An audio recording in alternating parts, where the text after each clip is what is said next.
The alarm blared through Station Calera 9, echoing off empty metal walls. Captain Jake Morrison checked his tactical display one more time. 15 minutes to extract his team and get out before this whole sector turned into a war zone. The VRYN civil war was spreading fast, and Command wanted zero human involvement. Alpha Team, sound off, Jake spoke into his helmet comm. Martinez here, corridors clear on the east wing.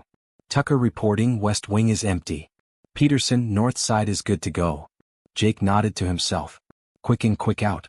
Just like the dozen other evacuations he'd run. Grab the human personnel, seal the station, and let the aliens sort out their own problems. That was the rule. Protocol 7 was crystal clear about it. No contact with indigenous populations during classified operations. The brass had their reasons even if Jake didn't always agree with them. He moved through the medical wing, his boots clanging on the grated floor. The lights flickered overhead, running on emergency power. This place had been abandoned in a hurry. Medical supplies scattered across counters, digital charts still glowing on screens, doors left wide open. Whatever had happened here, the staff had run fast. That's when he heard it. A soft sound, barely audible over his own breathing. A kind of clicking noise, rhythmic and sad. Jake froze, his hand instinctively moving to his sidearm. He'd been in enough combat zones to know that strange noises usually meant trouble. He followed the sound to the last room in the corridor. The door was half open, sparking slightly from a damaged electronic lock. Jake pushed it open slowly, his weapon raised. The room was dim, lit only by the pale blue emergency lighting. And there, in the corner beside an examination table, was something that made Jake's heart sink. A child. She couldn't have been more than 4 years old, at least by human standards. Her skin had a faint blue tint that shimmered in the low light, creating patterns that moved like ripples on water. 4 thin arms wrapped around her small body as she rocked back and forth, making that clicking sound he'd heard. Her eyes were huge and dark, taking up nearly half her face. Next to her, on the floor, was a body. An adult VRWN, female probably, dressed in civilian clothes. The body was still, the blue patterns on her skin completely dark. She'd been dead for hours, maybe longer. The child looked up at Jake. Their eyes met, and he saw pure terror in her face. She pressed herself harder against the wall, her 4 arms pulling her into an even tighter ball. But she didn't run. She just stared at him with those huge eyes, waiting to see what this strange creature in armor would do. Jake's comm crackled. Morrison, we've got 12 minutes to extraction. Status. He should have reported it immediately. Should have said, civilian casualty, moving on, and left the room. That was protocol.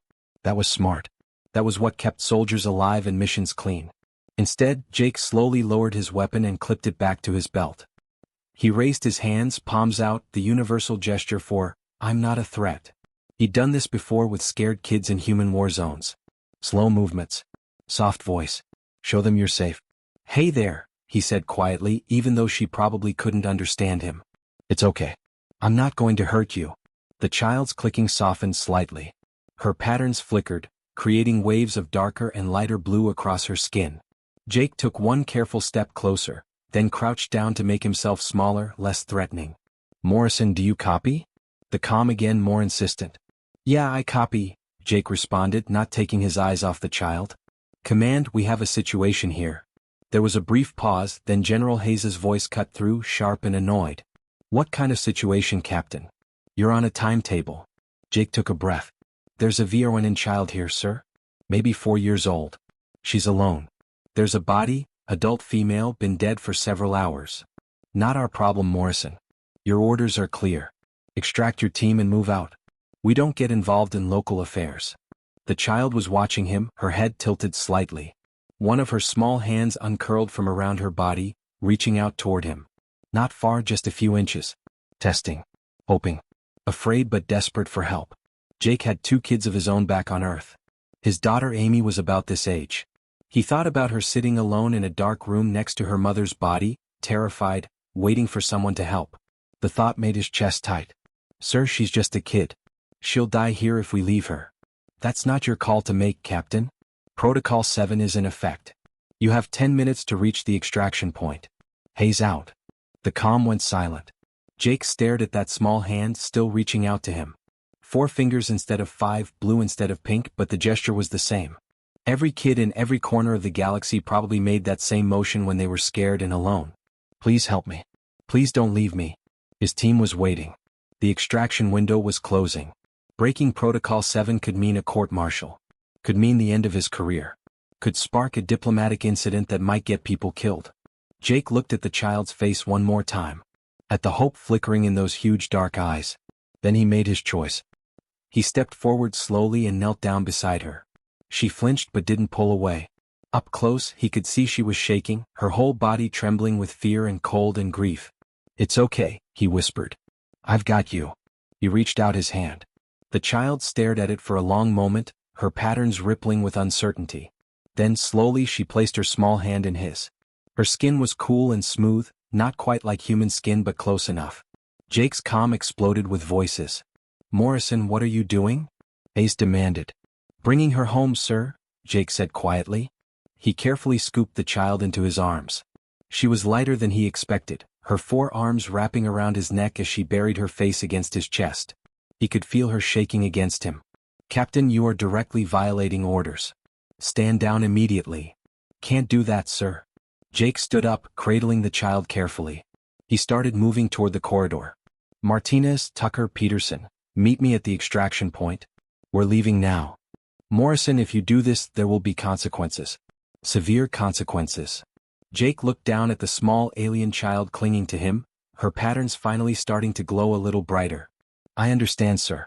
But I can live with those consequences. I couldn't live with leaving her here." He cut the comm and started running. Behind him, the medical wing's lights flickered one last time before going dark completely. In his arms, the child made that clicking sound again but softer now. Almost like she was trying to thank him. Jake's team met him at the extraction point. They saw the child in his arms and didn't say a word. Private Martinez just nodded and helped secure the child for transport. They all knew what this meant. They all made the choice to stand with him anyway. As their ship lifted off from Station Calera 9, Jake held the child close and wondered what he'd just set in motion. Whatever came next, there was no going back now. He'd broken the rules. And somehow, looking at the small life in his arms, he knew he'd do it again. The hearing room felt like a freezer. Jake sat in a metal chair that was bolted to the floor, his uniform crisp and pressed, his hands resting on the table in front of him. Across from him sat 2 people who held his entire future in their hands. General William Hayes was a tall man with gray hair cut military short and eyes that could cut through steel. He'd been in the service for 30 years and had seen every kind of soldier there was.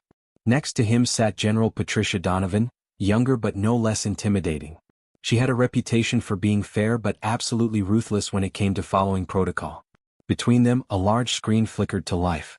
Jake watched himself on the video feed, saw the moment he lifted the alien child into his arms, saw his team helping him secure her for transport. The footage was damning.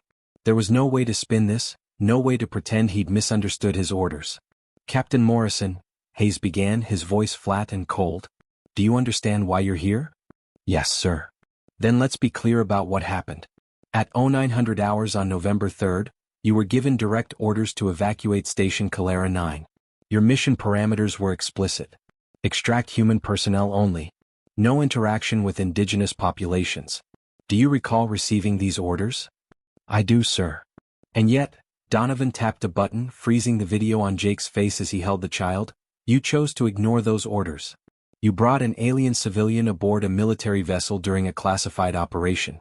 Do you deny this?" "No, ma'am. I don't deny it." Hayes leaned back in his chair, studying Jake like he was a puzzle that didn't make sense. "What?" "I've read your file, Morrison. 15 years of service.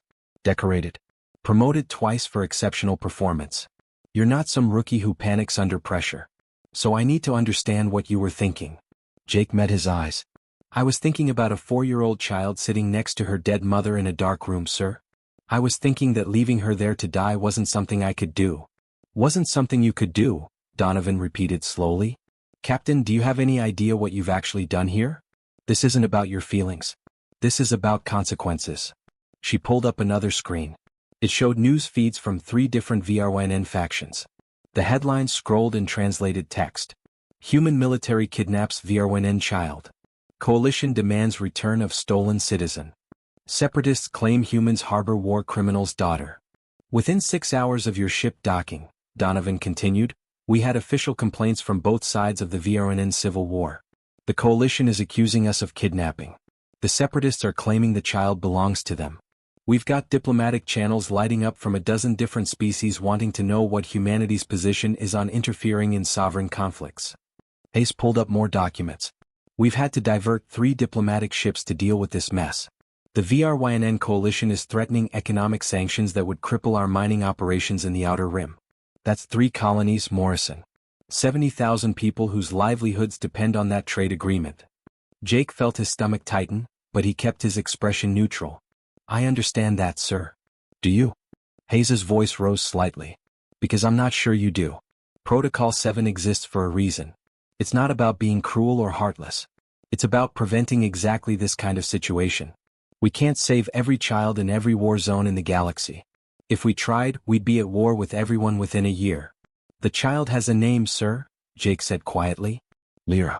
She told one of the medical staff. Her name is Lyra. Donovan's expression didn't change. We don't know whose child Lyra is, Captain. We don't know if she's a refugee, a soldier's daughter, a political prisoner's kid, or something else entirely. Every faction in this war wants her now. The coalition says she's one of theirs. The separatists claim she's the daughter of one of their commanders. We're caught in the middle because you decided to play hero. I didn't play anything, ma'am. I saw a child who needed help and I helped her. And in doing so, you may have started an interstellar incident. Hayes stood up, pacing behind the table.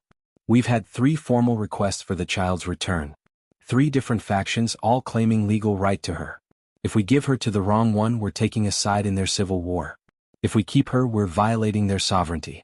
If we send her back to the station, she dies and we look like monsters. There's no good option here, Morrison. No clean exit. That's what your compassion bought us. Jake clenched his jaw. In the next room, he knew, Lyra was sitting with medical staff who didn't know how to talk to her.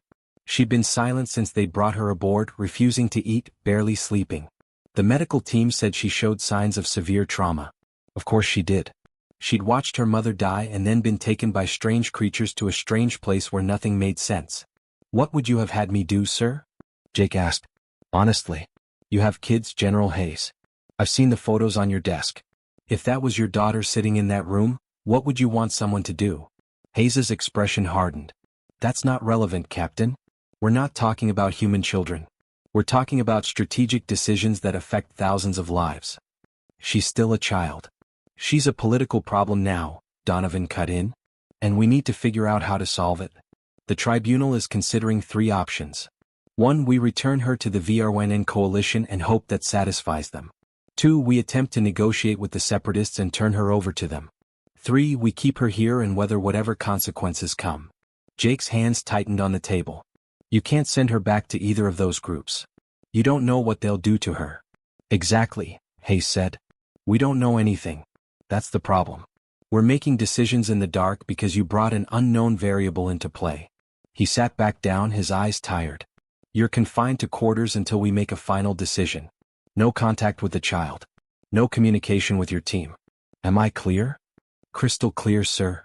As Jake stood to leave, Donovan spoke again. For what it's worth, Captain, I understand why you did it. I might have done the same thing in your position. But understanding doesn't change the reality of what we're facing now. Jake nodded and left the room. 2 guards escorted him back to his quarters, a small room with a bed, a desk, and a window looking out at Earth hanging in the black. He sat on the bed and put his head in his hands. His comm device buzzed. A message from his daughter Amy. Dad, I saw the news. Everyone's talking about you and the alien girl. Are you okay? Are you in trouble? He typed back quickly. I'm fine, sweetheart. Don't worry about me. But he was worried. Not about himself, really. About Lyra. About what would happen to her. About whether his choice to save one life might end up costing many more. Outside his window, Earth turned slowly. Down there, he knew the story was spreading. He'd seen the leaked footage before the tribunal. Someone had gotten access to the medical bay cameras. Images of him holding Lyra were all over the civilian networks. People were divided. Some called him a hero. Others called him a traitor who'd put human interests at risk for an alien. The truth, Jake thought, was probably somewhere in the middle. He wasn't a hero.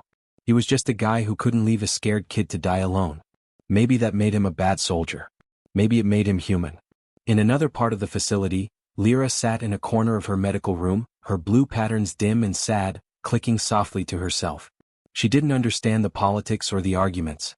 She only knew that the safe human who'd carried her away from the dark place had disappeared.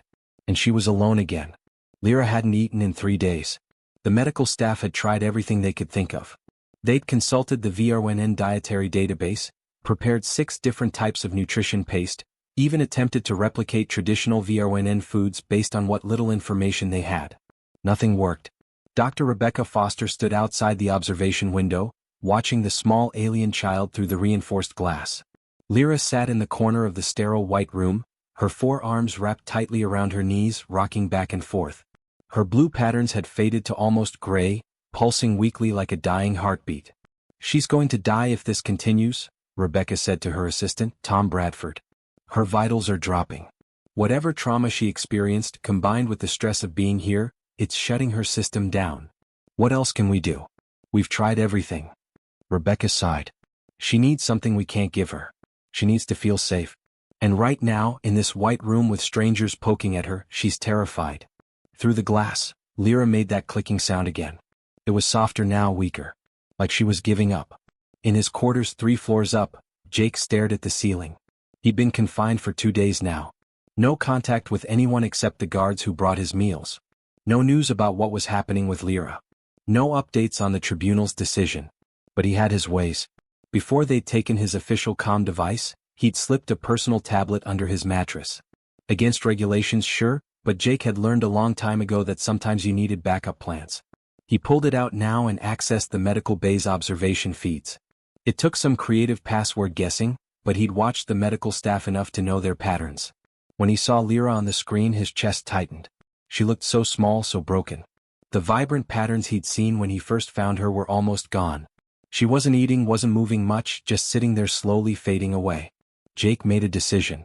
Not his first rule-breaking decision this week, and probably not his last. At midnight, the corridor outside his quarters was quiet.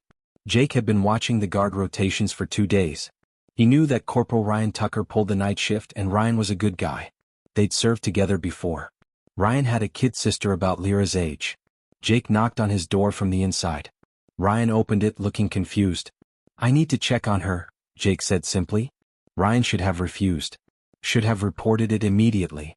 Instead, he looked at Jake for a long moment, then glanced down the corridor. "I need to run a security check on the east wing. Takes about 20 minutes. You understand?" "Understood." Ryan walked away and Jake moved quickly through the empty hallways. He knew this facility well enough to avoid the main security checkpoints. The medical bay was on the lower level, and at this hour only a skeleton crew would be on duty. He slipped through a side entrance and made his way to Lyra's room. Dr. Foster had gone home hours ago. The night nurse was at the other end of the bay, buried in paperwork. Jake entered the code he'd memorized from watching the feeds. The door slid open with a soft hiss. Lyra was exactly where he'd seen her on the screen, curled up in the corner. But the moment he stepped inside, her patterns flickered. Dim gray suddenly sparked with hints of blue. Her head jerked up and those huge dark eyes locked onto him. For a second, neither of them moved. Then Lyra uncurled herself and ran across the room. All 4 arms reached for him and she slammed into his legs with surprising force, wrapping around him like she'd never let go. Jake dropped to his knees and pulled her close. She was lighter than before, definitely losing weight. Her clicking was rapid and desperate, pressed against his chest. "Hey, little one," he whispered. "I'm here. I'm sorry I stayed away so long." Lyra's patterns bloomed brighter, waves of blue rippling across her skin. She climbed into his lap, all 4 arms wrapped around his torso, her face buried in his shoulder. Jake held her and felt her shaking. Not from fear this time, but relief. Like she'd been holding on by a thread and finally had something solid to grip. He looked around the room at the untouched food containers. The medical equipment blinking with readings nobody understood. The sterile white walls that must have felt like a prison to her. "You're not eating, huh?" he said softly. "I get it. Nothing here feels safe." He reached into his jacket pocket and pulled out something he'd grabbed from his quarters. A granola bar. Honey oat, his daughter's favorite.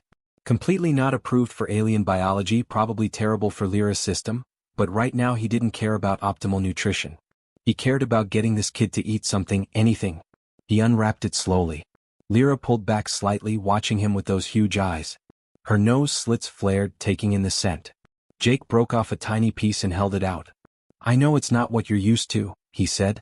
"But trust me, okay?" Just try a little bit. Lyra stared at the piece of granola bar. Then she looked up at his face, searching for something. Permission maybe. Or reassurance that this strange thing was safe. Jake smiled and took a bite of his own piece. See? It's good. Won't hurt you. Slowly, carefully, Lyra reached out with one small hand and took the piece. She sniffed it again, her patterns pulsing with uncertainty. Then she put it in her mouth. Her eyes widened. She chewed slowly, processing the taste. It wasn't like anything she'd had before, Jake could tell. But she swallowed it. Then she did something that made Jake's heart soar. She reached for the nutrition paste container the medical staff had left, the one she'd been ignoring for 3 days, and took a drink. That's it, Jake encouraged. That's my girl. Lyra ate slowly, taking small bites of the nutrition paste between pieces of granola bar that Jake offered her. She never left his lap, keeping at least one arm wrapped around him the entire time, like she was afraid he'd disappear if she let go. Jake pulled out his personal tablet and found something else he'd downloaded. Music. An old lullaby his mother used to sing to him, later turned into a simple instrumental. He played it softly. Lyra's clicking changed rhythm, matching the melody. Her patterns swirled in time with the music, creating mesmerizing waves of blue and deeper indigo across her skin. You like that? Jake asked. My mom sang this to me when I was little. Then I sang it to my kids. Guess it works across species, huh? He started humming along with the music, rocking her gently. Lyra's eyes began to droop. She fought it at first, clearly afraid to sleep, but eventually exhaustion won. Her patterns settled into a steady, peaceful pulse. Jake held her as she slept, this small alien child who'd turned his entire life upside down. He thought about his own kids back on Earth. Amy and Jason. He'd done tours before, been away from them for months at a time. But this felt different. This felt like something that mattered in a bigger way. What he didn't know was that the medical bay's cameras were still recording. That the night nurse had noticed someone in Lyra's room and checked the feed. That instead of reporting it immediately, she'd watched for a few minutes, seeing something that touched her heart. And that footage was already being copied, already making its way through the facility's internal network, already reaching people who would leak it to the outside world. By morning the image would be everywhere. Captain Jake Morrison, the human who'd broken protocol to save an alien child, now holding that child as she slept, humming a lullaby from Earth while her blue patterns glowed peaceful and calm for the first time since her rescue. The civilian networks would eat it up. Social media would explode. Within hours, billions of beings across dozens of species would see that simple moment of compassion. But right now, at 3 a.m. in a quiet medical bay, Jake knew none of that. He just held Lyra and hummed the old song, giving her the one thing all scared children need, human or alien. Someone who wouldn't leave. Someone who promised safety just by being there. Ryan Tucker appeared in the doorway exactly 20 minutes after he'd left. He looked at Jake holding the sleeping child and said nothing. Just nodded once and held the door open. Jake stood carefully, cradling Lyra. He laid her gently on the medical bed, but when he tried to pull away, her arms tightened around him. I'll come back, he whispered. I promise. I'll come back. Lyra's patterns pulsed once, like she understood. She let go slowly and Jake tucked a blanket around her. As he left the room, he saw the nurse at her station. She met his eyes and gave him the smallest smile. Then she went back to her paperwork, acting like nothing had happened. Jake made it back to his quarters without incident. He didn't know that he'd just changed everything. That the galaxy was about to have opinions about what humans do when faced with protocols versus compassion. All he knew was that Lyra had eaten. She'd slept. And for tonight that was enough. The VRNN coalition warship appeared in Earth's orbit without warning. It was massive, 3 times the size of humanity's largest military vessels, its hull gleaming like polished obsidian. The message came through every diplomatic channel simultaneously. They wanted the child back and they wanted her now. Ambassador Crelvier descended to Earth with an armed escort. She was tall, even for a VRNN, her blue patterns rigid and geometric in a way that suggested military background.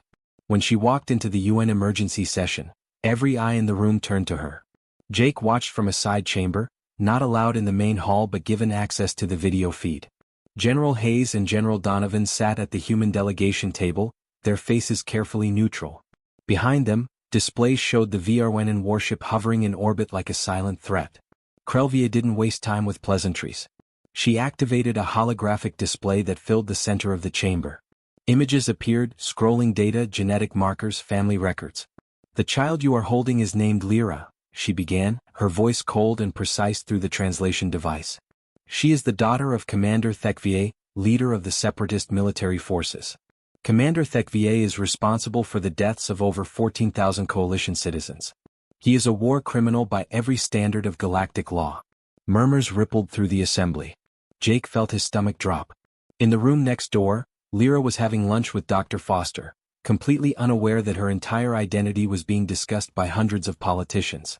Crelvier continued, pulling up more data. The child was not naturally conceived. She was genetically engineered as part of a separatist program to create enhanced soldiers. Her genetic code has been modified for increased aggression, tactical intelligence, and combat reflexes. Your Captain Morrison did not rescue an innocent child. He preserved a future weapon. Hayes leaned forward. Ambassador, with respect, she's 4 years old. Whatever her genetics say, she's still a child. A child designed for war, Crelvier shot back. We have documented evidence of 12 other children from this program. By age 7 they were leading tactical units. By age 10 they were commanding small battalions. The Separatists breed soldiers, General Hayes, not children. She pulled up a video. It showed young VRWNN, not much older than Lyra, moving with military precision through combat drills. Their patterns flashed in synchronized signals, communicating without words. They handled weapons with disturbing efficiency. This is what she will become if left unchecked, Crelvier stated. The coalition demands her return within 24 hours. She will be placed in a rehabilitation facility where her aggressive modifications can be suppressed. It is the only humane option. Secretary General Collins spoke up. What exactly does suppressed mean, Ambassador? Crelvier's patterns flickered briefly. Genetic reconditioning. Chemical regulation. Standard procedures for managing enhanced individuals who pose a threat to society. Jake's hands clenched into fists. They were talking about brainwashing. About changing who Lyra was at a fundamental level because of what someone else had done to her DNA before she was born. Defense attorney Michael Chin stood from the human legal team's table. He'd been assigned to Jake's case 3 days ago, but this had become bigger than one captain's court-martial. Ambassador Crelvier, Michael said calmly, I have the psychological evaluations performed by our medical staff on the child. They show no signs of enhanced aggression. No tactical behavior. She exhibits typical trauma responses for a child who witnessed her mother's death. Nothing more. Your staff has had her for less than a week, Crelvier replied dismissively. The conditioning activates gradually. By the time you notice the changes, it will be too late. Then the second blow landed. Another delegate entered the chamber, this one wearing the dark armor of the VRWNN separatist faction. The coalition representatives immediately began protesting, but Secretary General Collins raised his hand for silence. We received a formal communication from the separatist leadership this morning, Collins announced. They also claim legal guardianship of the child. The separatist delegate, who introduced himself as Commander Vekare, stepped forward. His patterns were sharp and aggressive, moving across his skin like warning signals. Lyra is the daughter of our greatest leader, Vekare declared. Commander Thekvier died defending our freedom from coalition oppression. His child is our legacy, our future. The coalition wants to destroy her potential because they fear what she represents, hope for our people. She represents a violation of galactic conventions on genetic modification, Crelvier snapped back. She represents freedom, Vekare countered. And humanity has no right to keep her from her people. Either people. Return her to us within 24 hours, or we will consider this an act of war. The chamber erupted. Delegates shouting, security moving in, both VRWNN factions glaring at each other across the room while humanity sat caught in the middle. Jake watched it all unfold with growing horror. Both sides wanted Lyra, but neither side seemed to actually care about what was best for her. To the coalition she was a weapon to be dismantled. To the separatists she was a symbol to be used. Nobody was talking about her as a person. General Hayes called for a recess. The human delegation gathered in a private conference room, and this time Jake was allowed in. This is exactly what I warned you about, Hayes said, looking directly at Jake. We're now caught between two hostile factions, both threatening military action if we don't comply with their demands. Donovan pulled up tactical displays. Intelligence reports that both sides are moving additional ships into position. The coalition has 3 more vessels en route, arriving within 36 hours. The separatists have 2 cruisers hiding in the asteroid belt near Mars. If this turns into a shooting match, it happens in our backyard. So what are our options? Collins asked. We return the child to the coalition, Hayes said. They're the recognized government. It's the cleanest solution diplomatically. And let them chemically lobotomize her? Jake couldn't stay quiet anymore. Sir, you saw what they described. That's not rehabilitation, that's erasing who she is. She's a genetically modified soldier, Hayes replied. Maybe that's necessary. She's 4 years old and she likes to hum along with music, Jake shot back. I've spent time with her. There's nothing aggressive or tactical about her. She's just a scared kid. Michael Chin spoke up. General, we have no legal obligation to return her to either faction. Galactic asylum law is murky at best, but there are precedents for protecting refugees from civil conflicts. Precedents that don't involve genetic modification or war criminal offspring, Donovan pointed out. Outside the conference room, news feeds were going crazy. The leaked footage from the medical bay had spread across every network. Images of Jake holding Lyra while she slept had been viewed billions of times. Public opinion on Earth was overwhelmingly on Jake's side. Polls showed 73% of humans believed Lyra should stay. But it wasn't just humans watching. The footage had spread to other species too. Smaller civilizations who'd been caught in bigger powers' wars were paying attention.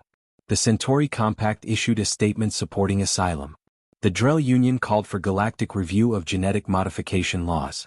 The Takari, who'd barely interacted with humanity before, sent a message expressing solidarity with the principle that children should not pay for their parents' conflicts.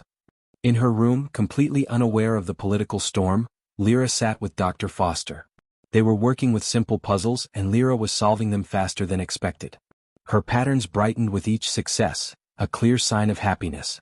She's incredibly intelligent, Rebecca noted, making observations for her report. But I'm seeing problem-solving and curiosity, not tactical analysis. If she's been genetically modified for combat, it's not presenting in any obvious way. Back in the conference room, the debate continued for hours. Return her to the coalition.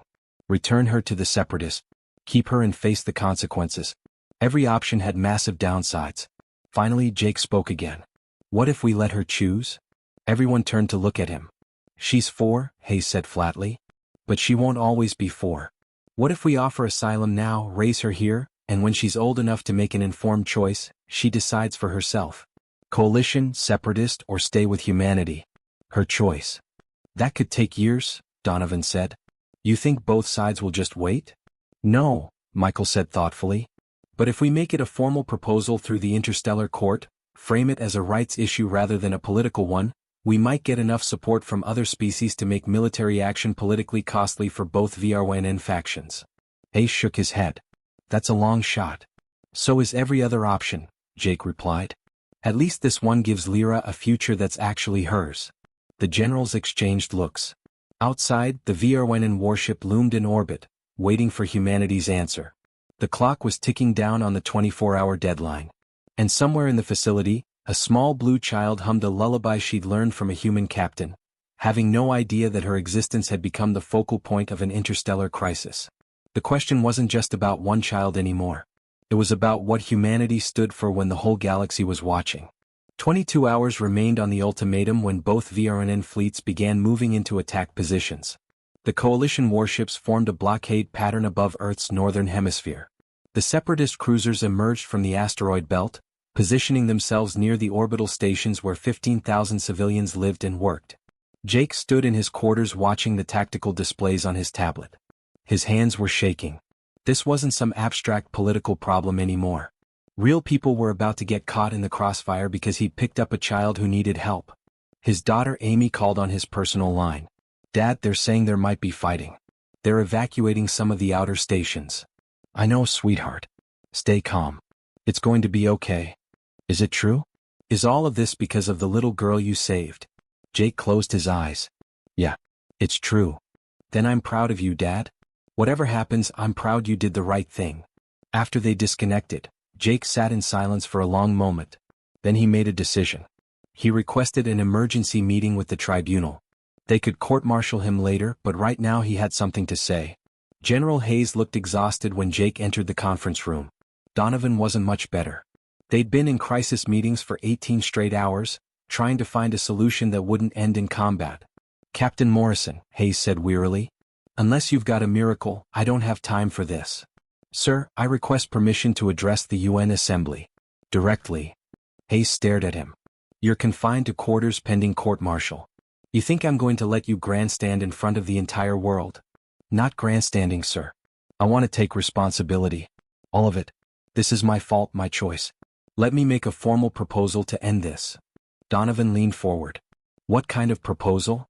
Jake pulled out a folder of documents. Michael Chen had helped him prepare them during the night. Formal asylum request. Not governmental. Personal. I'll adopt Lyra as my own daughter.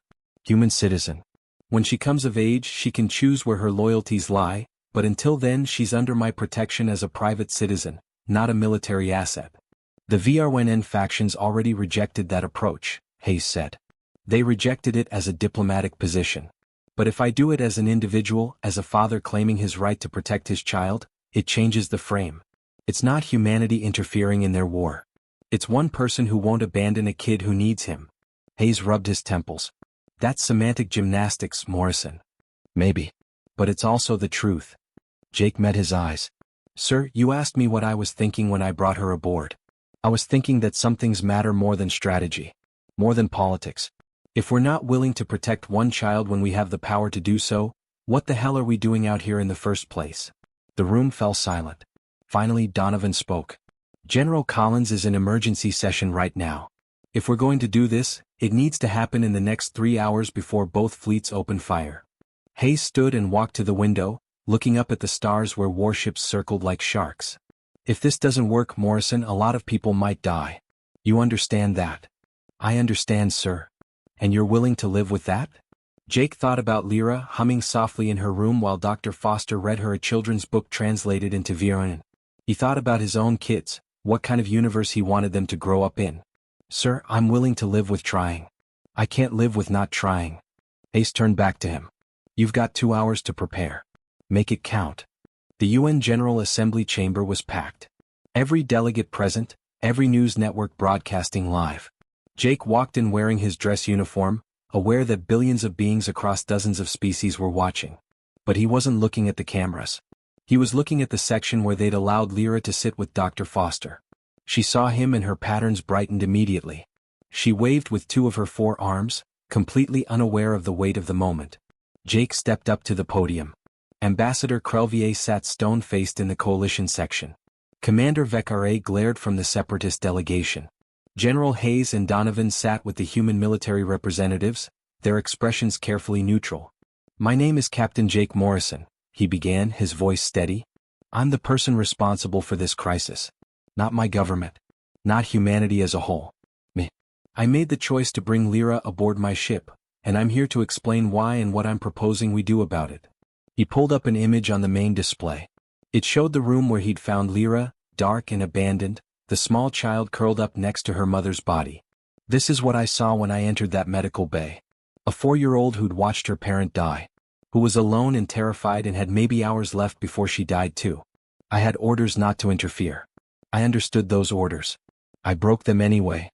Crelvier started to speak, but Secretary General Collins raised a hand for silence. I've heard all the arguments, Jake continued. That she's genetically modified. That she's the child of a war criminal. That her DNA says she might become dangerous someday. And maybe all of that is true. But here's what I know for certain. Right now today she's a child who likes music. Who's learning to solve puzzles. Who gets scared in the dark and needs someone to hold her hand. He gestured to Lyra in the viewing section. She was watching him intently, her patterns swirling with curiosity. Both VRNN factions want her back. One wants to chemically alter who she is because they're afraid of her potential. The other wants to use her as a symbol for their cause. Neither is asking what Lyra wants. Neither is treating her like a person with her own right to choose her future. Jake pulled out the adoption documents and held them up. So here's what I'm proposing. I adopt Lyra as my daughter. She becomes a human citizen with all the rights that entails. I raise her here on Earth, away from your war, away from the politics. When she's old enough to make an informed decision, say 18 years old by human standards, she can choose for herself. Coalition, separatist, or stay with humanity. Her choice. Her life. Unacceptable, Crelvier said immediately. You cannot erase genetic imperatives with good intentions. And you can't determine someone's worth based on their DNA, Jake shot back. Every species here has members who were supposed to be one thing and chose to be something else. That's what free will means. Beccare stood. The child is our heritage. Our future. You have no claim to her. I have every claim, Jake said quietly. I'm the one who was there when she needed someone. I'm the one she reaches for when she's scared. I'm the one who'll teach her right from wrong, who'll read her bedtime stories, who'll help her with homework. That's what makes someone a parent. Not genetics. Not politics. Being there. The chamber erupted in debate. Delegates arguing, both VRNN factions rejecting the proposal outright. But Jake noticed something else happening. The smaller species delegations were conferring among themselves. The Centauri. The Drell. The Takari. Species that had been pawns in bigger powers games. The Centauri delegate requested the floor. The compact wishes to go on record supporting Captain Morrison's proposal. We formally request the Interstellar Court review this case under the self-determination doctrine. The Drell Union seconded it. Then the Takari. Then 6 more species Jake had barely heard of. Within an hour, 17 different civilizations had filed supporting briefs with the court, all citing the same principle. Children shouldn't be treated as property or weapons regardless of their origins. The VRNN factions found themselves in an impossible position. They could attack Earth and risk uniting most of the galaxy against them, or they could back down and accept the court's review. 3 days later, the court issued its ruling. The Lyra provision, they called it. Any sentient minor could claim political asylum independent of genetic background or parental affiliation. They would be granted safe harbor until reaching the age of majority, at which point they could freely choose their allegiance. Both VRNN fleets withdrew. The coalition issued formal protests but couldn't risk isolation from the galactic community. The separatists made threats but knew they couldn't win a fight against 17 allied species. 6 months passed. Jake's court-martial ended with a formal reprimand and nothing more. The brass couldn't exactly punish him harshly when he'd become the most famous human in the galaxy. On a sunny afternoon in Oregon, Jake stood in his backyard with Lyra. She'd grown since he found her, her patterns brighter and more complex. She was learning English and teaching him some VRNN words. His kids, Amy and Jason, had taken to their new sister with surprising ease. Okay, Lyra, Jake said, holding up a baseball. Remember what I showed you? You can use all 4 arms if you want. Lyra nodded seriously, taking her stance with the plastic bat. Jake pitched gently. She swung with 2 arms, missed, laughed at herself. Her patterns rippled with joy, not frustration. Try again, Jake encouraged. This time she connected. The ball sailed across the yard and Lyra jumped up and down excitedly, all 4 arms in the air. I did it. Did you see, Dad? I did it. Dad. She'd started calling him that a month ago. Every time she said it, Jake felt his heart swell. Amy ran over and high-fived Lyra with all 4 of her hands in sequence. That was awesome. You're getting really good. Inside the house, Jake's tablet buzzed with news notifications. The VRNN civil war had ended 3 weeks ago with a negotiated peace. Both sides were rebuilding. There were rumors that Lyra's existence and humanity's refusal to let her become a weapon had influenced younger VRNN on both sides to question the conflict. But Jake didn't check the news. He was too busy teaching his daughter how to run the bases, watching her blue patterns flash with happiness as she learned this strange human game. The generals had called it a mistake. The politicians had called it dangerous. The VRNN had called it interference. But watching Lyra laugh and play and just be a kid, Jake knew exactly what it was. It was what humans do when faced with impossible choices. They choose compassion. They choose hope. They choose to believe that one small act of kindness might change everything.